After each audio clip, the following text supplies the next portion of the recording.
Welcome to the 8th of this series of 12 lessons on the Son of Promise and the Master Manipulator, looking at the lives of Isaac and Jacob from Genesis 25 to 38. Let's begin with a review to remind us of where we are. When Jacob was sent to Haran to escape his brother Esau's fury, he was able to find his mother's family, ended up marrying two of her brother Laban's daughters. During the course of around 14 years, he was also given their servants as concubines or servant wives. And between the four of them, they produced 11 sons and one daughter. After paying the bridal prices for his wives by serving Laban 14 years, Jacob asked to return home, but his father-in-law convinced him to stay by giving him wages and animals. By using selective breeding methods with livestock, Jacob grew very wealthy with large flocks and quite a number of servants, despite Laban's continually changing the terms of his wages. After working for his animals for an additional 6 years, Jacob knew it was time to leave, as tensions were building with Laban's sons in particular. They accused Jacob of taking their father's wealth, and Laban's attitude towards Jacob also changed. God told Jacob to return to the land of his ancestors, and he promised to be with him. Jacob had a private meeting to consult his wives, Rachel and Leah, who agreed it was time to leave. But before they left, Rachel secretly stole her father's household gods. Jacob and his household packed up and left secretly without telling Laban. Laban pursued Jacob for 7 days and caught up with him in the hill country of Gilead. God warned Laban in a night dream to speak to Jacob neither good nor bad. Laban confronted Jacob about fleeing and about his missing idols. Jacob was unaware of Rachel's theft, so Jacob invited him to search for anything he might have stolen. And Laban proceeded to do that. When he got to Rachel's tent, Rachel was sitting on her camel's saddle, and the idols were inside it. But she claimed she couldn't rise because of her monthly period. So Laban didn't find anything that was stolen. Jacob then angrily recounted 20 years of hard work, unfair wage changes, and how God protected him. And Laban had the audacity to accuse him of stealing. What had he found? Jacob challenged him just to lay it before everyone so judgment could be made. Of course, Laban had nothing to bring. Laban proposed a treaty of peace, which, to be honest, was really a treaty of non-aggression. They set up a stone heap, or a cairn, and a pillar as a boundary marker and a witness of their covenant. Laban then kissed and blessed his daughters and grandchildren and returned home. This brings us to chapter 32, where we find Jacob once again entering the land, but worried about meeting his brother Esau again. Outlining this chapter that we're going to use, dividing it into 3 sections. Jacob learned that Esau was coming to meet him and prayed to God. That's the first 12 verses. Verses 13 to 21, Jacob sent gifts of livestock to Esau. And then the last verses 22 to 32, we find Jacob wrestling with a man all night long. This evening I'll be reading the text, or in this lesson I'll be reading the text from the Net Bible. So starting Genesis 32, verse 1. So Jacob went on his way, and the angels of God met him. When Jacob saw them, he exclaimed, "This is the camp of God." So he named that place Mahanaim. Jacob sent messengers on ahead to his brother Esau in the land of Seir, the region of Edom. He commanded them, "This is what you must say to my lord Esau. This is what your servant Jacob says. I have been staying with Laban until now. I have oxen, donkeys, sheep, male and female servants. I have sent this message to inform my lord so that I might find favor in your sight. The messengers returned to Jacob and said, We went to your brother Esau. He's coming to meet you and has 400 men with him. Jacob was very afraid and upset, so he divided the people who were with him into 2 camps, as well as the flocks, herds, and camels. If Jacob attacks one camp, he thought, then the other camp will be able to escape. Then Jacob prayed, O God of my father Abraham, God of my father Isaac, O Lord, you said to me, return to your land and to your relatives, and I will make you prosper. I am not worthy of all the faithful love you have shown your servant. With only my walking stick I crossed the Jordan, but now I have become 2 camps. Rescue me, I pray, from the hand of my brother Esau, for I am afraid he will come and attack me, as well as the mothers with their children.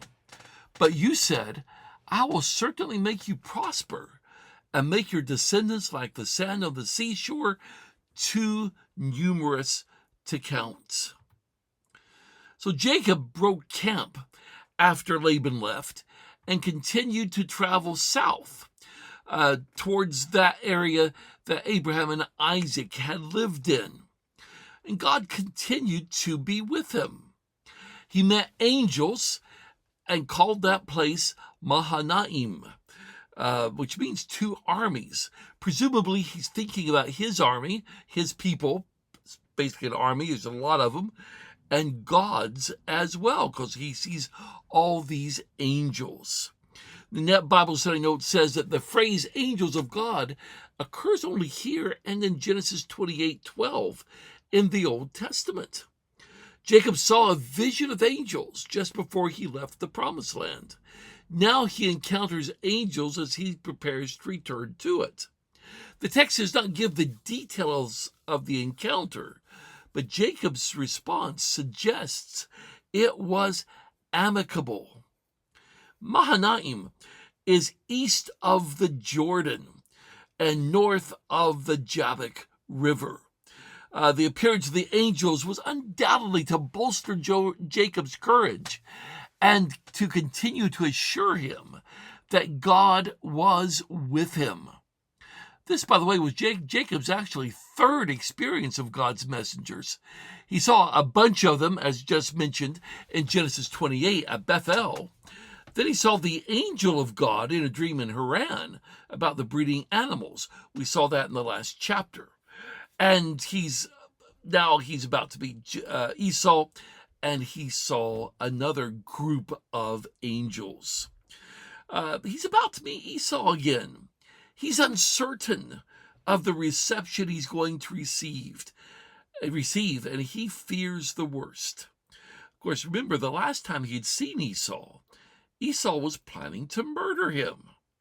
Now Jacob should have the confidence to face Esau because there were 2 camps facing Esau, his and God's. Jacob sent messengers to Esau to feel out the situation. How was he going to be received?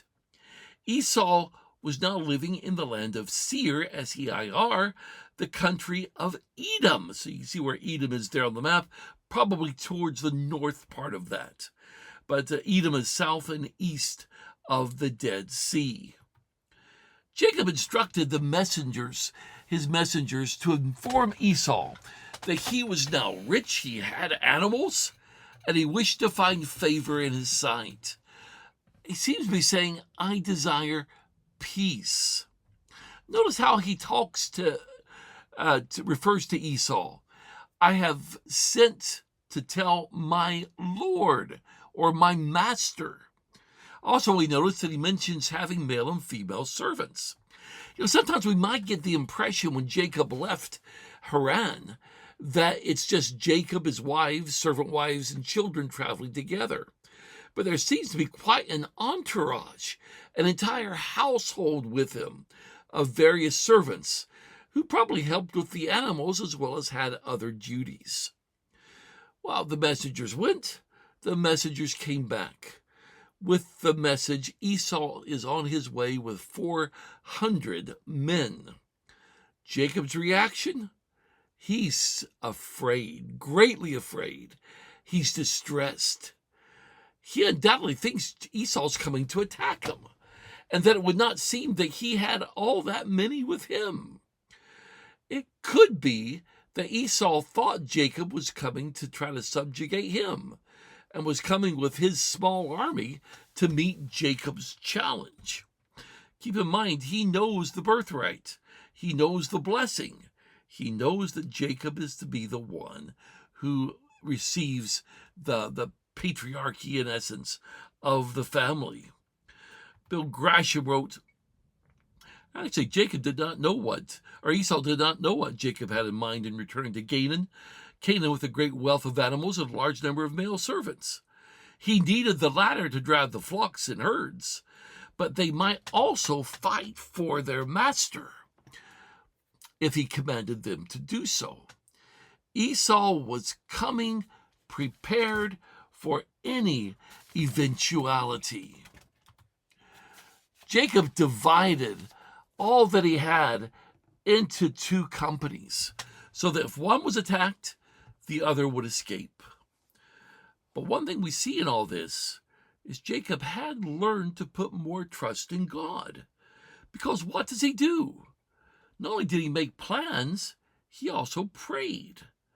This is regarded, what we have here in Genesis 32, as the first recorded prayer in the Bible. William Smith, in his Old Testament history, said, although many prayers had been offered, this is the first one in which what is said was recorded. He asked God to remember his promise to take care of him, that he was not worthy of the least of all of God's steadfast love and faithfulness, and asked God to deliver him from his brother and to remember the promise God had made that Jacob's descendants would be as the sand of the sea. Now, Bible study notes comments, the idea includes more than prosperity, though that is its essential meaning. Here the form is subordinated to the preceding imperative and indicates purpose or result. Jacob is reminding God of his promise in the hope that God will honor his word. In this prayer, by the way, he refers to God with the term Elohim as well as Yahweh. Now keep in mind that Rebekah had told him when he left that she would send word for him to return when it was safe. But that word has never been sent. So was it safe? I think that's the question going through Jacob's mind. Continuing in verse 13. Jacob stayed there that night. Then he sent as a gift to his brother Esau 200 female goats and 20 male goats, 200 ewes and 20 rams, 30 female camels with their young, 40 cows and 10 bulls, and 20 female donkeys and 10 male donkeys. He entrusted them to his servants, who divided them into herds. He told his servants, pass over before me and keep some distance between one herd and the next. He instructed the servant leading the first herd, when my brother Esau meets you and asks, to whom do you belong? Where are you going? Whose herds are you driving?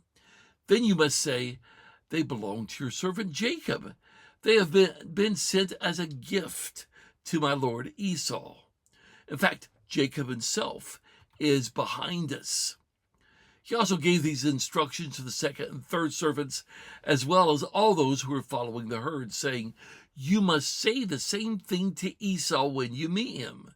You must also say, in fact, your servant Jacob is behind us.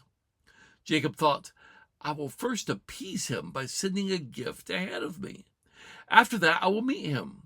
Perhaps he will accept me. So the gifts were sent on ahead of him while he spent that night in the camp. Jacob's second plan is to send presents to Esau. It seems to be to help soothe him. It's quite a present. 200 female goats, 20 male goats, 200 ewes, 20 rams, 30 milking camels and colts, 40 cows, 10 bulls, 20 female donkeys, 10 male donkeys. That's a total of 550 animals. And this was just what was available at short notice. Jacob must have been really wealthy. Bill Grasham writes, the size of Jacob's gift was a concrete demonstration that he realized the enormity of the damage he had inflicted on Esau by usurping his birthright and father's blessing. He sent the gifts with servants to deliver them to Esau. By the way, you might be thinking, how could they have met each other?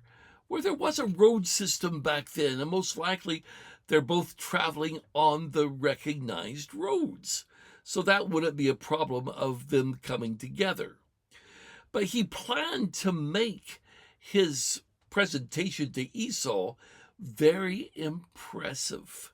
He separated them into groups with spaces in between them. So it would make it probably appear even greater than it was. When Esau asked the servants whose these belonged to, they were to tell him that they belonged to his servant Jacob and were a gift to his lord Esau, and that Jacob was coming as well. Each of the 3 sets of servants with animals were told to say the same thing. So the present left, and Jacob spent the night in his camp. Were these plans and preparations indicating that Jacob was still self-reliant? I think Peter Williams, in his commentary from Eden to Egypt, may be right that this is not what was going on, that he was simply taking some wise precautions. And think about it. Even though we pray to God and hopefully we trusted him, we realize the need to do something ourselves as well.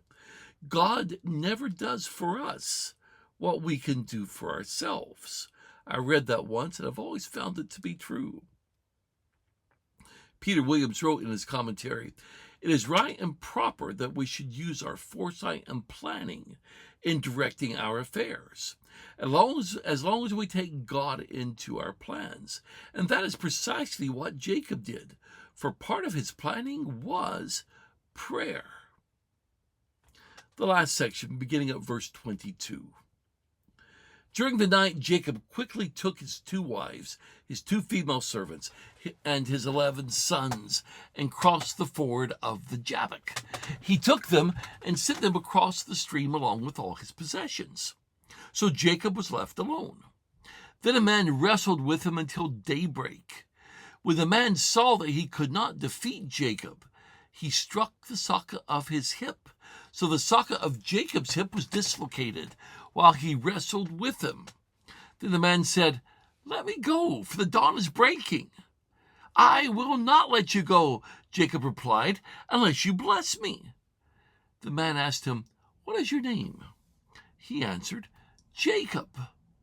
"No longer will your name be Jacob," the man told him, "but Israel, because you fought with God and with men and have prevailed." Then Jacob asked, "Please tell me your name." "Why do you ask my name?" the man replied. Then he blessed Jacob there. So Jacob named the place Peniel, explaining, "I certainly have seen God face to face and have survived." The sun rose over him as he crossed over Peniel, but he was limping because of his hip. That is why to this day the Israelites do not eat the sinew which is attached to the socket of the hip, because he struck the socket of Jacob's hip near the attached sinews. That same night, he took his wives, concubines, 11 children.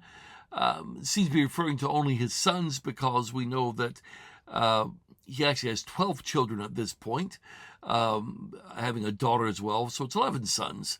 And he crossed the ford of the Jabbok, and he sent them on across the stream with all his possessions. In that Bible study, Notes tells us that the Hebrew narrative often includes a summary statement of the whole passage, followed by a more detailed report of the event. Here, verse 22 is the summary statement, while verse 23 begins the detailed account. So he sends his family across so that they can camp and rest. He stayed behind. It's suggested, and possibly, he wanted to spend the night alone before the confrontation with Esau. Some commentators suggest that he wanted to spend more time in prayer and meditation, which would seem fitting as we have already seen him in prayer, as well as seeing God's army of angels at Mahanaim. G. Campbell Morgan said, "The coming back into the land was an event of great importance, which Jacob seems to have recognized. When all his own arrangements were made, he voluntarily stayed behind and went down to the Jabbok, quite evidently for some dealing with God." A man showed up and wrestled with Jacob for the rest of the night. And it's thought that this stream here may have been named after this event, because Jabbok means wrestler. Now, Bible Study Notes tells us that reflecting Jacob's perspective at the beginning of the encounter, the narrator calls the opponent simply a man. Not until later in the struggle does Jacob realize his true identity.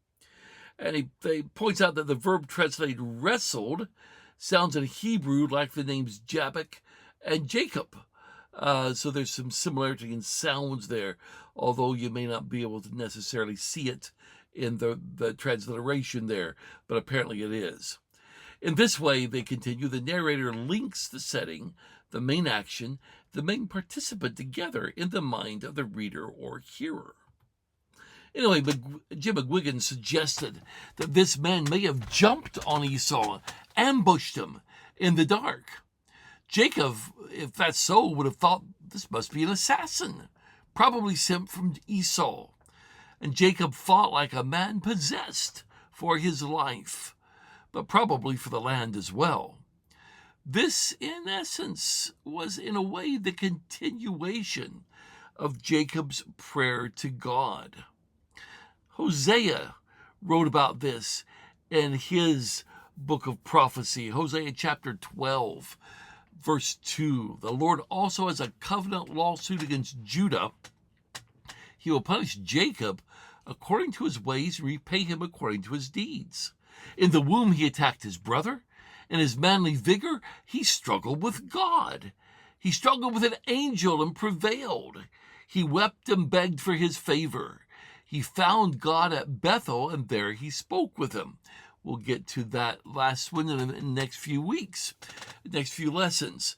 But notice, he struggled with God, it's pointed out here, but is also, he struggled with an angel. So it seems to be God's in the form of a heavenly messenger.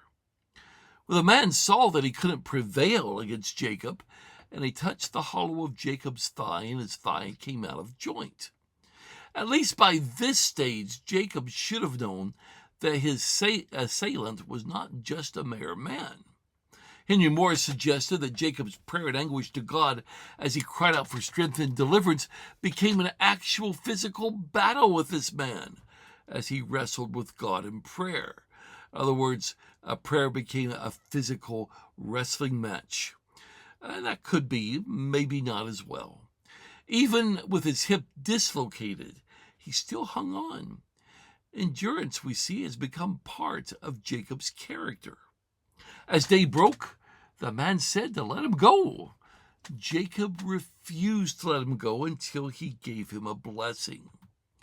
Now, Bible Study Notes again said, Jacob wrestled with a man thinking him to be a mere man, and on that basis was equal to the task. But when it had gone on long enough, the night visitor touched Jacob and crippled him. Jacob's request for a blessing can only mean that he now knew that his opponent was supernatural. Contrary to many allegorical interpretations of the passage that make fighting equivalent to prayer, this passage shows that Jacob stopped fighting and then asked for a blessing. So the the prayer may have developed into this, but this was an actual fight. After Jacob asked the man for a blessing, the man asked Jacob what his name was, and Jacob replied, Jacob, which in essence he said cheater, because that's what Jacob sort of means. Peter Williams says, when God asked, what is your name, it was not because he did not know it, but to remind Jacob of the kind of man he had been in the past, and the kind of man he will now be in the future. So when he heard his name, the man said that his name would be changed to Israel, because he had striven with God and with men, and had prevailed. That Bible study notes tells us that the name Israel is a common construction using the verb with a theophoric element, El meaning God, that usually indicates the subject of the verb. Here it means God fights. The name will replace the name Jacob. It will be both a promise and a call for faith. In essence, the Lord was saying that Jacob would have victory and receive the promises because God would fight for him. And Bill Grasham says this about the name. The meaning of Israel is paradoxical. Only when Jacob was willing to submit to God and allow him to be prevalent in his life was he able to prevail over his circumstances. And then that Bible study notes also tells us the explanation of the name Israel includes a sound play. In Hebrew, the verb translated you have fought, sarita, sounds like the name Israel, Yisrael. To me, they don't sound the same, but anyway. And Israel means God fights, although some interpret the meaning as he fights with God. The name would evoke the memory of the fight and what it meant. Dillman says that ever after this, the name would tell the Israelites that when Jacob contended successfully with God, he won the battle with man. To be successful with God meant that he had to be crippled in his own self-sufficiency. And of course, that literally happened. When Jacob asked the man who he was, the man just asked him why he asked, and then blessed him. Jacob was no longer the cheater, but he had God's blessing through struggle and involvement with God. And that Bible study notes points out that the verb here means that the Lord endowed Jacob with success. He would be successful in everything he did, including meeting Esau. Jacob figured out that this man was either from God or a manifestation of God. Possibly the man angel did not answer him because Jacob already knew who it was. And Jacob called the place Peniel, the face of God, as he said, for he had seen God face to face and lived. That Bible study notes again tells us it was commonly understood that no one could see God and live. On the surface, Jacob seems to be saying that he saw God and survived. But the statement may have a double meaning in light of his prayer for deliverance in verse 11. Jacob recognizes that he has survived his encounter with God, that his safety has now been guaranteed. The place continued to be known by the name in a slightly different form, Penuel. I notice the Net Bible actually puts that in the text there, at least until the days of the divided kingdom. Jacob limped back to camp. Although it's never said, I assume he had to live with this limp the rest of his life. But the limp, the putting his hip out of socket, is the explanation of an Israelite tradition in eating meat. When we see Moses' hand in the narrative here, adding details of many years later. They would not eat the meat from the hollow of the hip because that is where the man touched Jacob. By the way, there's nothing in the Old Testament recorded that they're forbidden to eat that meat, but it is mentioned in the writings of the rabbis. God had not commanded this anywhere that we know of, but this does show the importance the Israelite placed on this event in Jacob's life. Who was this man that Jacob wrestled with? The text in Genesis never said that it was an angel. It refers to him simply as a man, which just may be from Jacob's perspective. Hosea 12 that we read records that he wrestled with God and wrestled with an angel, being one and the same thing. I think the implication in Genesis is that this was a manifestation of God. Many Bible scholars refer to this as a theophany of God and believe that this appearance was the Word who later became flesh, and we know him, of course, as Jesus. So it very well could be that. The theophanies is an area worth studying at some point. Edwin Jones, in his commentary on Genesis, wrote, Jacob may have thought his struggles were with Esau and Laban, but if he did, he was wrong. Jacob had been striving with God. He had emerged victorious through his maturing faith that has made him a changed man.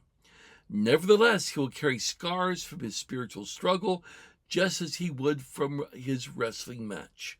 The blessings of his life had not come easily. And Jim McGuigan comments, so what we see here is God confronting the man before he let him enter the land of promise. The blessing cannot be seized. It cannot be bought. It cannot be won. It can only be received as a gift or not at all. A few lessons that I saw as I was preparing this, one thing that we definitely comes through here is the need to always trust in God. I mean, we could say that probably about every lesson that we present, but definitely is here. Jacob seems to have learned to trust in God. I think we also see that when we're faced with difficult circumstances, we need to take it to God and then make our plans. Interesting that Jacob prayed and then he made his plans of what to do. And what I think we also see in Jacob here, the need to always be a peacemaker. Well, we can see that's what Jacob was trying to do with Esau, is to remain at peace. And that is an admirable quality, because that's a quality we're to have as Christians. Thank you for joining for this lesson. I hope you'll be able to join us for future lessons.